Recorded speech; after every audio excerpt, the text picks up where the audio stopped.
Yo l'équipe, on se retrouve pour une nouvelle vidéo, c'est Tony Tigno et on est au départ du contre-la-montre du Tour Nivernais-Morvan. C'était la troisième étape de cette course et on est donc parti pour un contre-la-montre de 11 km. On avait repéré ce chrono quelques étapes avant. Je vous sortirai aussi une vidéo complète de tout le Tour Nivernais-Morvan, donc les 5 étapes, mais un peu plus tard. Là, on est dans une période où je cours beaucoup, j'ai pas trop le temps de faire de grandes vidéos, donc ça tombe bien. Vidéo spéciale sur le chrono parce que j'ai fait une très belle prestation. Et c'est parti. On est donc dans la première partie, c'est Denis, mon DS, qui me suit.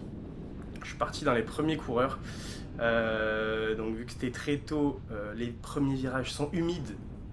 Donc j'ai perdu pas mal de temps sur la première partie, là, le premier virage juste après le départ, celui-ci là où on vient de tourner à gauche et le prochain juste au fond là. J'ai perdu un peu de temps. La route était humide, j'ai des pneus très très rapides, mais du coup qui grippent pas de fou.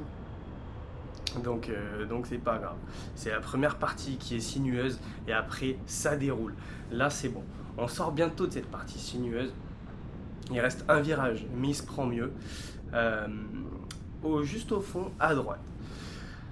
Donc voilà, dernier virage. Droite-gauche, avec des petits terre-pleins là, fallait les éviter. Et là, à partir de maintenant, ça déroule, ça déroule.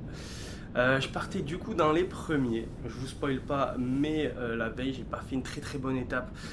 Du coup, je partais à 9h23, il me semble, du matin. Il avait plu la nuit, donc ça, c'était humide, ça n'avait pas eu le temps de sécher. Les derniers, il me semble que c'était tout sec. Alors, regardez, la route est très humide. Heureusement qu'il n'y avait pas beaucoup de parties techniques quand même. Je suis bien en position, ça commence à prendre de la vitesse. Petit virage encore qui sort bien, là, ça sort assez large. Ça reste humide encore pour l'instant. Pas trop de risques, pas trop de risques. Il faut terminer ce chrono. C'est la chose principale pour faire une belle perf, il faut le terminer. Petit Dodan, les petits Dodan ils tapaient pas mal. Lui je l'ai pris prolongateur. Il y en a un autre bientôt, j'ai relevé les mains parce qu'il faut pas abuser. Des petites quilles là, hop, ça passe gauche-droite. Là c'est parti, ça déroule. Denis qui me donne les infos dans l'oreillette. Dodan hop qui passe, main sur les côtés. Du coup oui, dans la voiture derrière, il y a mon DS qui me donne des infos très précieuses là sur toutes les courbes. Toutes les courbes là il me disait ça passe à fond, ça passe prolongateur. Et du coup, c'est des courbes très rapides. Ça fait quand même des beaux virages, mais en prenant de belles trajectoires et tout. Regardez là, je vais chercher tout de suite l'intérieur. Et ça permet de rester bien rapide, bien en ligne avec son vélo. Et de filer bien droit, bien rapide. On voit que je suis sur une cadence très correcte. Je trouve que j'ai une belle cadence. Pas trop de braquet, pas trop de moulinette. Et donc sur cette partie très roulante, j'ai pas de Garmin, moi, j'ai pas de compteur sur mon vélo de chrono, je fais tout aux sensations.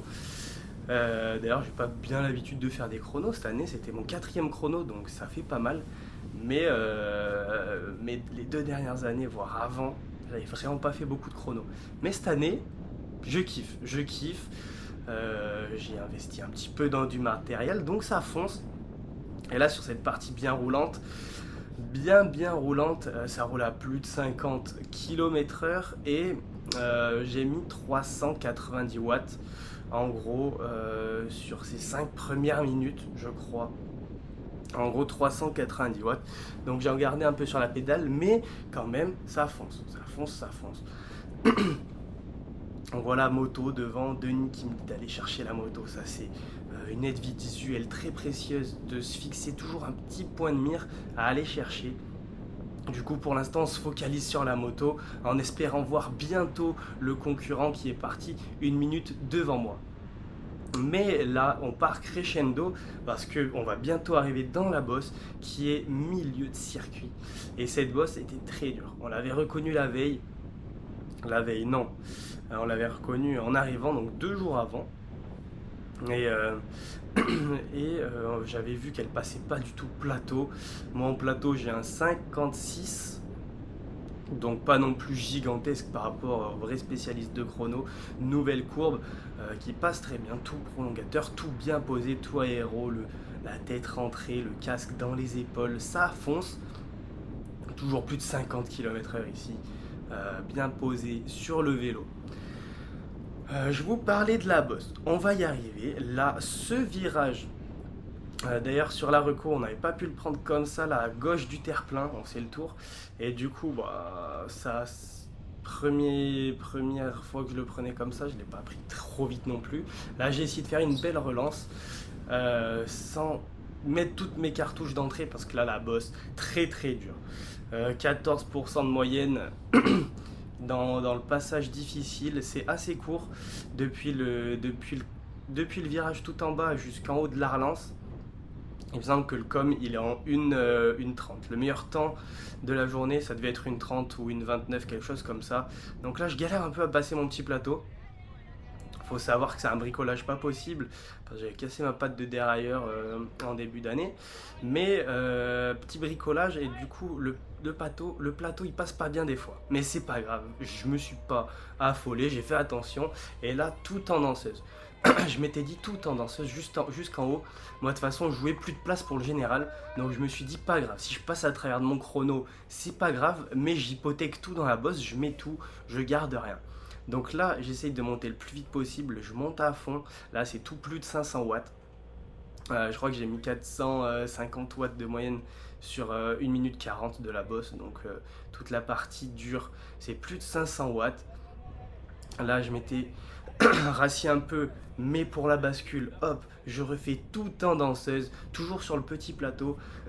J'ai toujours pas remis la plaque, on verra quand je vais remettre la plaque. Et là, ça y est. La bascule est là, il faut reprendre de l'élan tout de suite, il ne faut pas perdre de temps. On voit que je remets le plateau là, la soucoupe 56 pour la bascule, et je me remets en position directement. Et là c'est la partie où ça fait le plus mal, mais c'est ici qu'il faut reprendre du temps tout de suite, de reprendre de l'élan tout de suite. Parce que quand tu butes au sommet d'une bosse, c'est foutu. Si t'es pas dans le rythme ici, tu perds beaucoup de temps. Du coup, je me suis bien concentré ici à tout remettre, parce que là on arrive dans une descente dangereuse. Du coup, je savais que j'aurais le temps de souffler. Donc là, je mets tout, je prends de l'élan au maximum. Et là, on arrive vers ce passage piéton et je savais que je pouvais commencer à souffler à partir d'ici, parce que les virages là sont dangereux. En plus, la route est mouillée. Du coup, j'ai vraiment pas pris de risque. Regardez, ça vire à 2 à l'heure. Mais au moins, j'ai bien le temps de souffler. On est à la moitié du chrono. Et sur la dernière partie qui permet d'écraser les pédales, comme ça je garde un peu d'énergie. Donc cette descente, bien sûr, pas de risque comme dans les premières courbes. Je m'applique à essayer de garder un maximum de vitesse.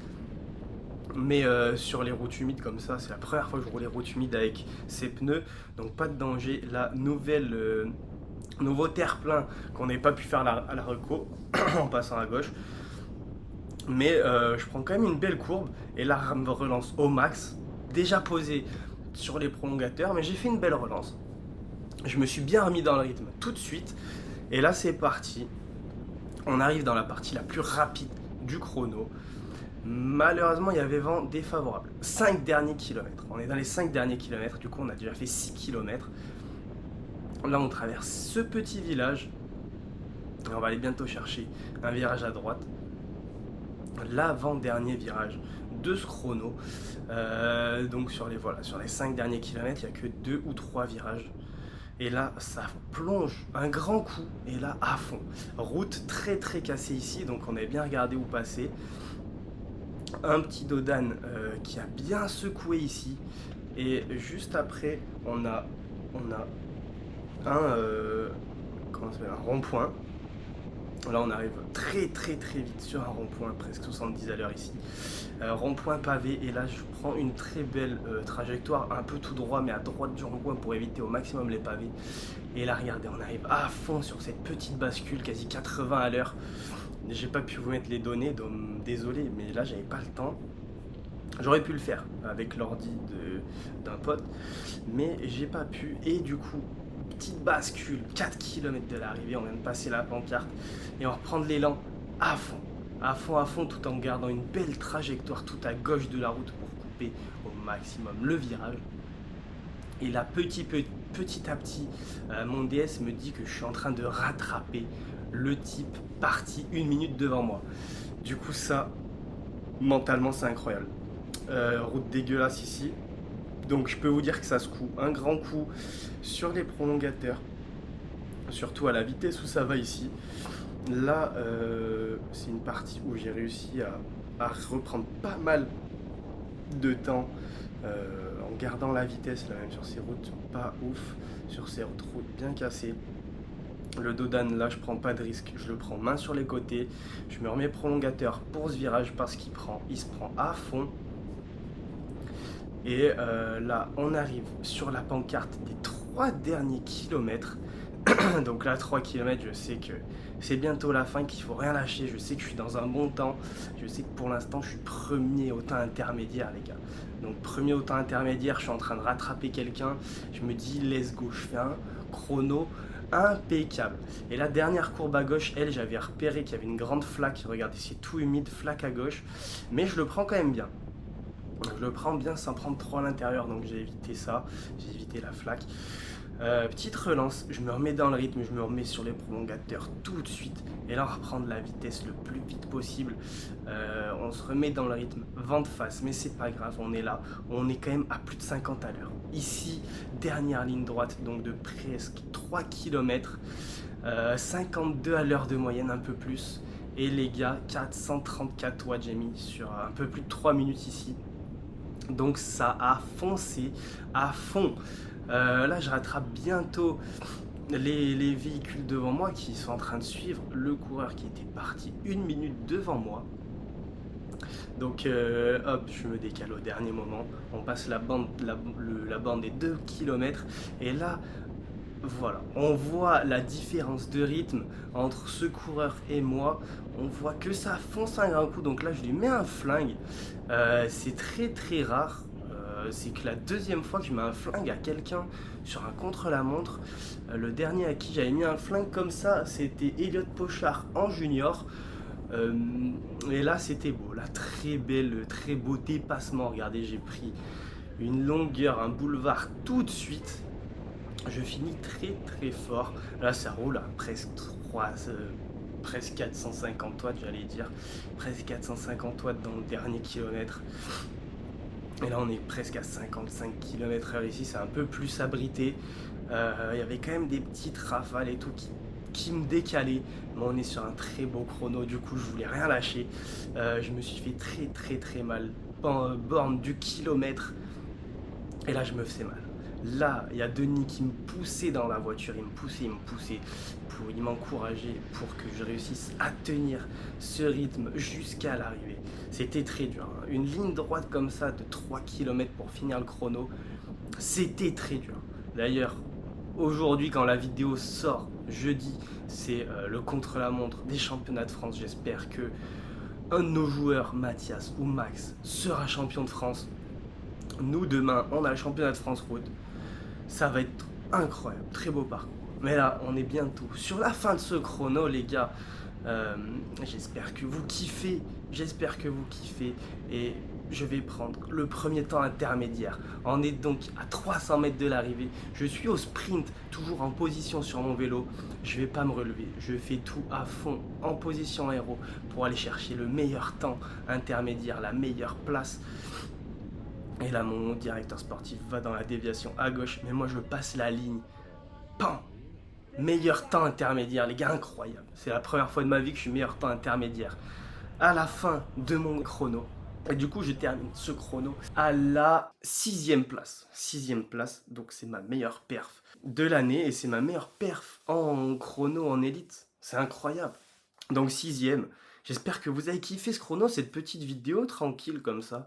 13 minutes et quelques de chrono, j'ai fini à 28 secondes de la gagne, je crois. 28 secondes de la gagne et à peu près 18 secondes du podium. Donc de toute façon, j'ai regardé, si j'avais fait un bon départ de chrono en prenant des belles trajectoires et tout, j'aurais pu faire au mieux quatrième. J'aurais pu gagner une dizaine de secondes et faire quatrième, mais le podium était pas atteignable pour moi aujourd'hui. Donc c'était la troisième étape du Tour Nivernais-Morvan. Bientôt, la vidéo complète du Tour Nivernais-Morvan qui sortira. Mais pour l'instant, je vous dis à très bientôt. Ciao, ciao. Demain, c'est le championnat de France. J'espère que vous avez kiffé la vidéo. À bientôt l'équipe. Ciao, ciao.